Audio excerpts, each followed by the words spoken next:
2017, he had compressed vertebrae while he was riding in Europe. 2018, he broke his finger, which missed more rounds in Europe. 2019, broke his collarbone. At the end of 2019, torn ACL and torn meniscus on his knee. Then he had his shoulder pop out twice in 2020. 2021, was able to turn it around. Third place for the Pro Motocross, second place for the 250 West Supercross, and then going into 2022 has finished up third and second for the first 2 rounds of the Supercross.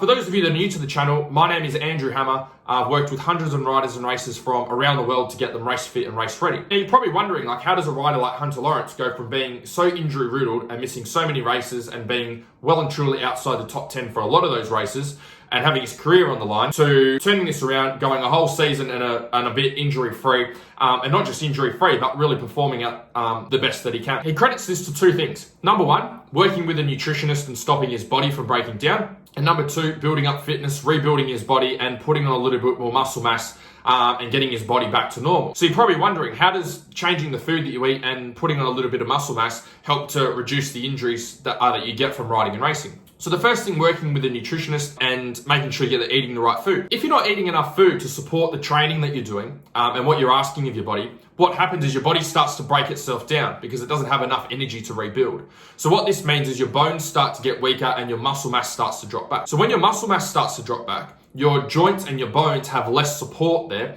which means when you have a crash or you have an accident, you're more likely to have a higher grade injury rather than a lower grade injury or no injury at all. Same thing with bones. If your bones don't have enough protein coming in for them to be able to replace and rebuild themselves as we go through life and as we train, what starts to happen is our bones start to become weaker and become more brittle, which means when we have accidents, when we have crashes, more likely to break bones and have higher scale injuries rather than lower scale injuries or no injuries at all. Second thing is building muscle mass. The reason that building muscle mass is important, the more muscle mass that you have around a joint or around your bones, the more support those joints and those bones have. Now, obviously with racing, there's a certain degree of going too far with this, because if we have way too much muscle mass, that's going to affect our performance on the bike. So this is about just not being super skinny and not always chasing the lightest body weight possible, but about having enough muscle mass there to support your body so that you can go a whole season injury free. The other benefit of strength working and putting on muscle mass, the stronger you can get yourself, the lighter the bike's going to feel.